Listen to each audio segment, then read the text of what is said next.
Shalom a todos, bem-vindos ao canal Ouça a Torá.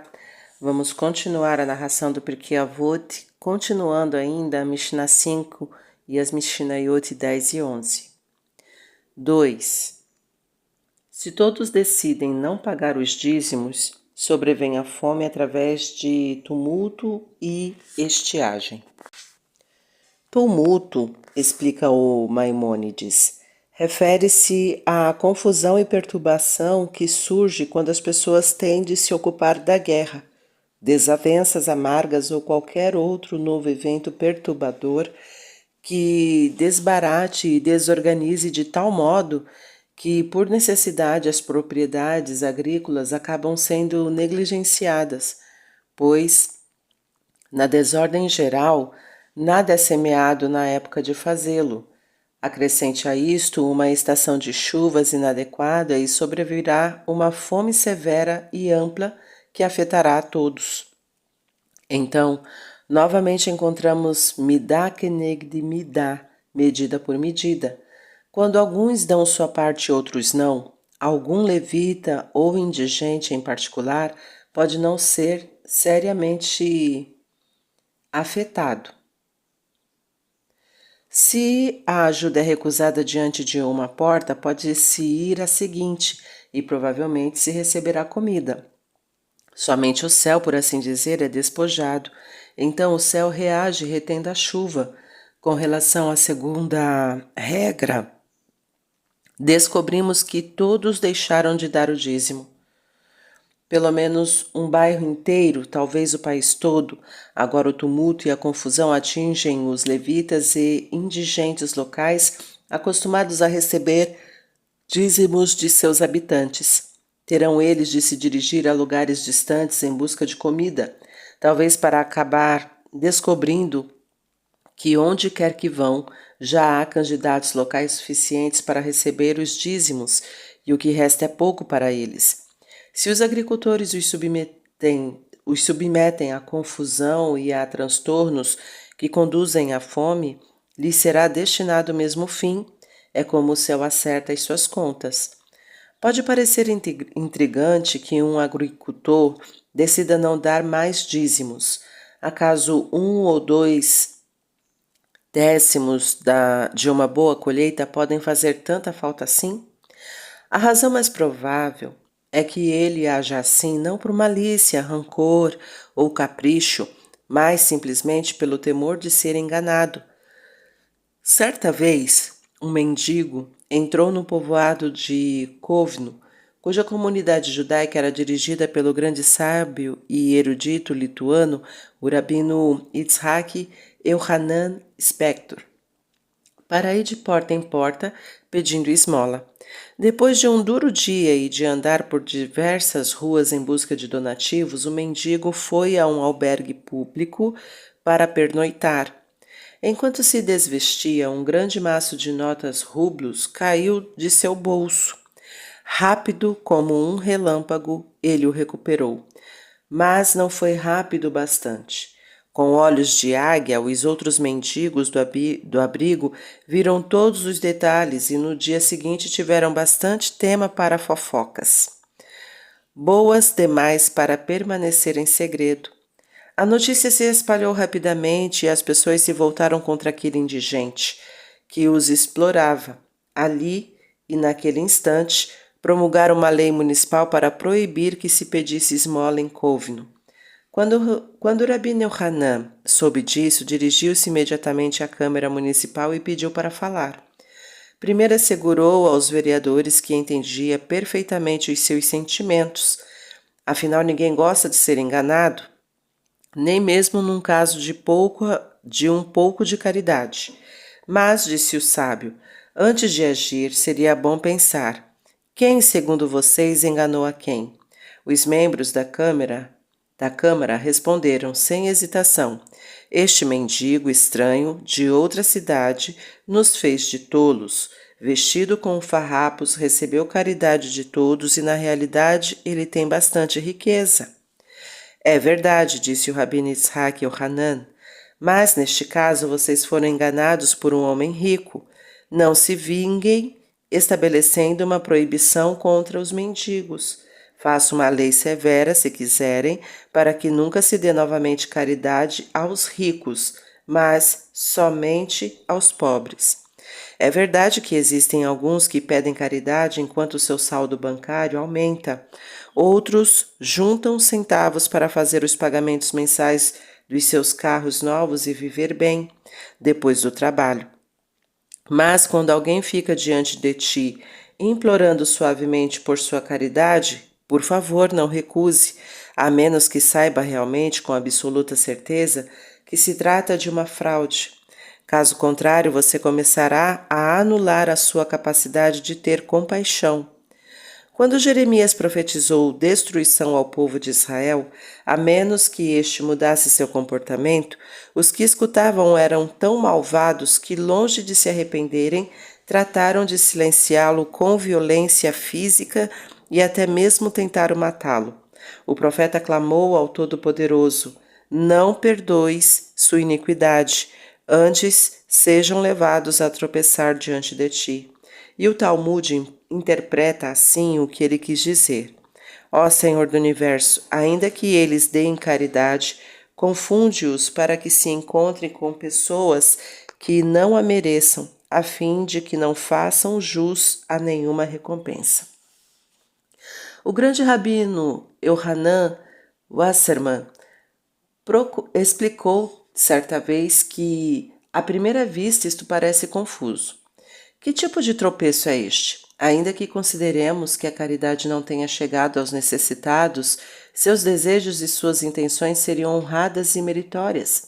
Então, o Talmud quer dizer que o tropeço não consiste em dar caridade inutilmente, mas na reação que deve se produzir. Quando descobrirem que deram caridade inutilmente, a porta dos seus corações será fechada com uma firme resolução de não voltar a doar. E isto, com efeito, é um tropeço diante do céu que selará o seu destino. Não castiguemos nós ao pobre verdadeiro pelas fraudes dos que são falsos. Nestas primeiras duas regras da nossa Mishnah, o castigo do céu se manifesta através da fome causada pela seca, circunstâncias tempestuosas, etc. Isto afeta áreas bem grandes para punir grandes números ou grupos de dissidentes.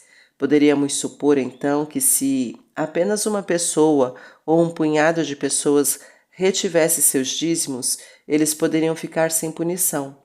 As passagens do Midrash não deixam margem para tais ilusões. Ocorreu, nós lemos, que um homem juntava vinho e óleo da produção de sua terra e não dava seus dízimos corretamente.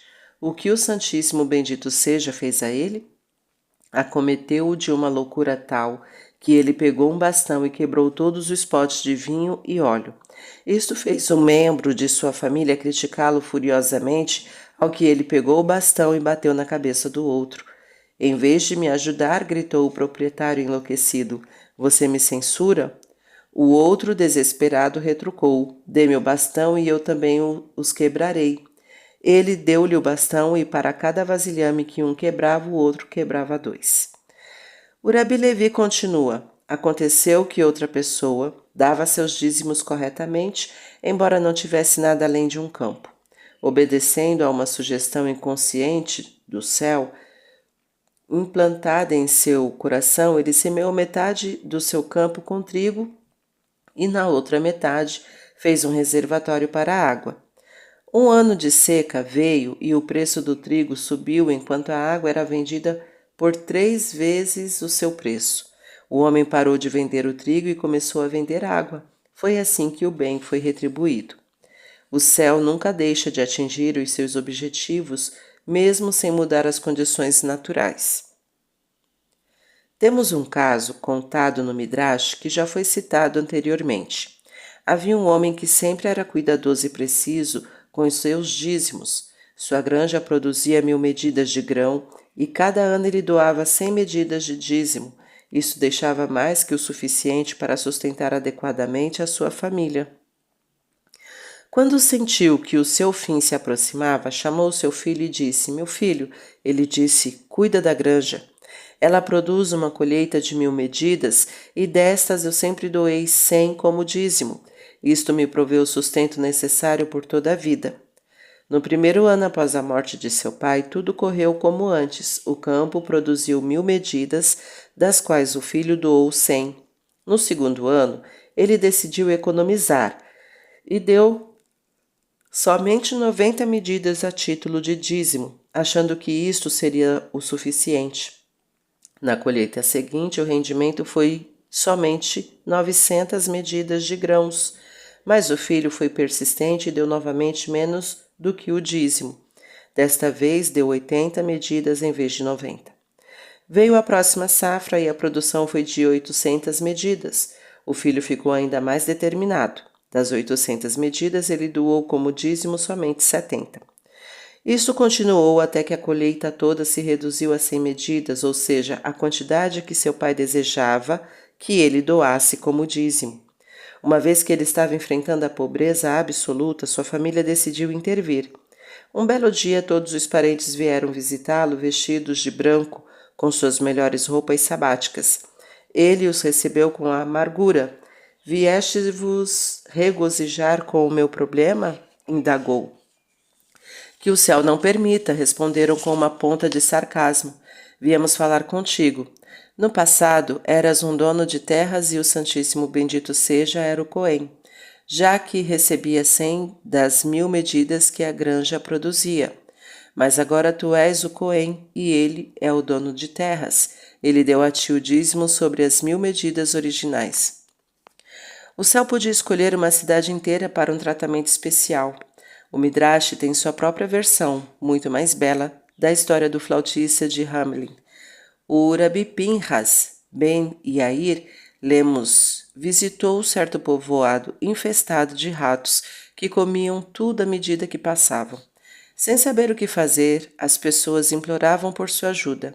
O Rabi Pinhas Ben Yair respondeu prontamente: por que vocês não repartem os seus dízimos corretamente? Querem que lhes garanta que se assim fizerem, os ratos não continuarão mais comendo até acabar com tudo que há em suas casas e lares? Oh, sim! Se regozijaram eles. Deram sua sólida garantia e em seguida os ratos desapareceram para nunca mais voltar àquela cidade. Por que ele foi logo perguntando acerca do maaser?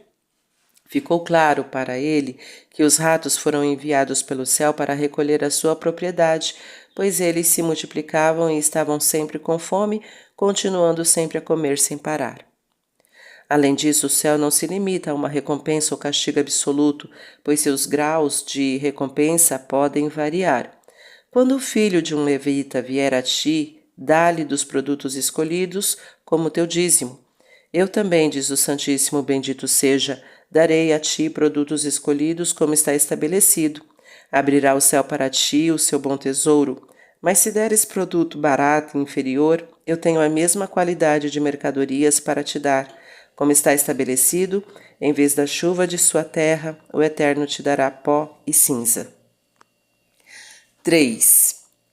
E se eles resolvem não fazer a oferta da Halá? Para o Cohen, a fome do extermínio sobrevém. Foi ensinado, diz o Midrash, em nome do Rabi Nehemia, quando um homem possui um campo, o costume geral é que o entregue a um arrendatório para trabalhá-lo em troca de 1/3 ou de 1/4 da colheita. Não ocorre assim com o Santíssimo Bendito seja. Ele traz o vento, junta as nuvens, envia as chuvas, traz o rócio, faz as plantas florescerem e os frutos amadurecem, e ele diz que se separe apenas uma parte de 10. A própria natureza podia ensinar a um agricultor a essência deste midrash. Ele compreendia que qualquer título de propriedade da sua terra o transformava em nada mais que um agricultor arrendatário. Após a sua morte, isso seria deixado para outro. Enquanto arava, plantava e fazia suas tarefas diárias, estação após estação, via o quanto necessitava da cooperação do céu e da terra com todo o seu labor, para que o campo produzisse o precioso alimento. Ele aprendeu a examinar o céu e a se aperceber do vento, e a estudar o tempo e a observar as estações. Até os agricultores gentios de outras nações sabiam que sua sobrevivência e bem-estar dependiam de forças além do seu controle e, invariavelmente, obtinham produtos agrícolas e, equivocadamente, rendiam culto e os ofereciam em sacrifícios para assegurar chuva adequada e boas safras. A Torá não exigia menos do israelita frente à Deidade Suprema, mas o Santíssimo, bendito seja, é um Pai compassivo que exigia como sua parte sua oferenda, uma proporção da colheita para aqueles que não podiam se manter por si mesmos. O Cohen, o Levi, os empobrecidos e os necessitados. O agricultor devia recordar que eles vinham pedir a parte do céu que estava reservada a eles. Das colheitas de grãos, legumes, frutas, etc., o céu exigia um décimo. Quando se fazia a farinha do grão depois convertida em massa, pronta para assar pão, devia-se entregar outra parte. Ao comer o pão da terra, separareis uma oferenda ao Eterno. Das primícias de vossas massas oferecereis um pedaço como terumá, como oferenda da eira. E já que as Escrituras Sagradas equiparam isto a terumá, a primeira porção da massa chama-se halá, devia ser igualmente entregue a um cohen. O pão era o sustento da vida e o principal ingrediente da alimentação do povo. Se muitos decidissem reter os dízimos do grão, a seca trazia fome severa, mas não a morte, como ensina o Midrash, e comerás e não te fartarás. Isto denota a fome produzida por comoção. As pessoas teriam alimento para sobreviver, pois podiam obedecer ao Criador no que se refere à colheita. Ao fazer massa a partir do grão, mas, se como estabelece a nossa Mishnah também decidiam não dar mais a halá, seu desafio ao céu era completo e não havia mais esperança para eles. Então, atraíam sobre si o castigo adicional de que os céus sobre ti serão de bronze, e não choveria até que a fome fosse fatal. Analogamente, o Talmud ensina, pelo pecado de reter a porção da halá, não há bênção sobre as provisões acumuladas de vinho, azeite, etc. E recai uma maldição sobre os preços do mercado. As pessoas semeiam seus produtos, mas outros o comem, pois está escrito com efeito: eu te darei isto e porei sobre ti Be-alá, terror repentino. Não leias Be-halá, e sim Be-halá, em relação à porção de halá. Em seguida, as escrituras continuam: e semeareis em vão vossa semente, porque o fruto será comido pelos vossos inimigos. Contudo, se derem esta porção, serão abençoados, pois está escrito: e darás a Cohen o primeiro das vossas massas, para fazer repousar uma bênção sobre a tua casa. Uma pena de morte por fome parece dura? Há uma lei na Mishnah que diz que, se uma pessoa que não seja Cohen comer uma porção da halá, atrai sobre si a morte pelas mãos do céu. Mesmo se não havia sido separada a melhor parte de uma porção de massa, alguma parte dela deve ser sagrada, e se o dono a comer, comete um crime equivalente. Ademais, quando o homem entregava seus dízimos e sua halá, cumpria um ato de reconhecimento, pois era como se dissesse: Senhor do universo, eu realmente pus meu suor e meu trabalho na terra para obter este alimento, mas o solo não era meu. Não acreditei que a semente trouxesse sol ou chuva. Não pude fazer com que o trigo crescesse. Tudo isto é teu. Te agradeço por tua participação e por dar-me forças para realizar minha parte na produção do pão da tua terra generosa para mim e as necessidades da minha família. Agora, o que significa que as pessoas se oponham a dar uma parte das suas safras em obediência ao céu? O psicanalista Erich Fromm observou que todos, por necessidade, têm um sistema religioso, um sistema de crenças ou rituais para se sentirem seguros no mundo onde tanto o que afeta a sua segurança quanto o seu bem-estar está além do seu controle físico. No interior de cada ser humano há um modo de pensar ou um conjunto de pensamentos, talvez desconhecido para a mente consciente, que o fazem se sentir razoavelmente seguro em seu mundo. Pois bem, se as pessoas não davam parte de sua colheita como porção do céu, deviam ter tido outros motivos para encarar seu futuro com serenidade.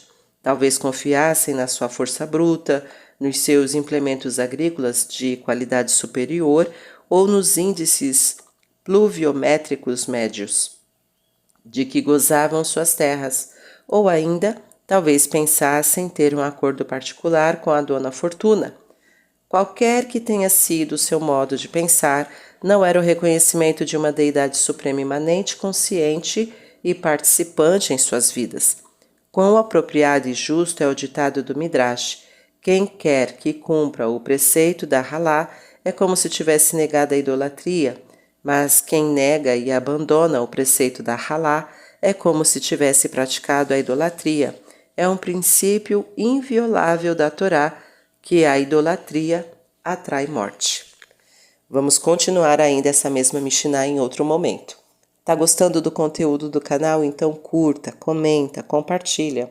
Se ainda não é inscrito, se inscreve, ativa o sininho e fica por dentro das novidades. Shalom a todos!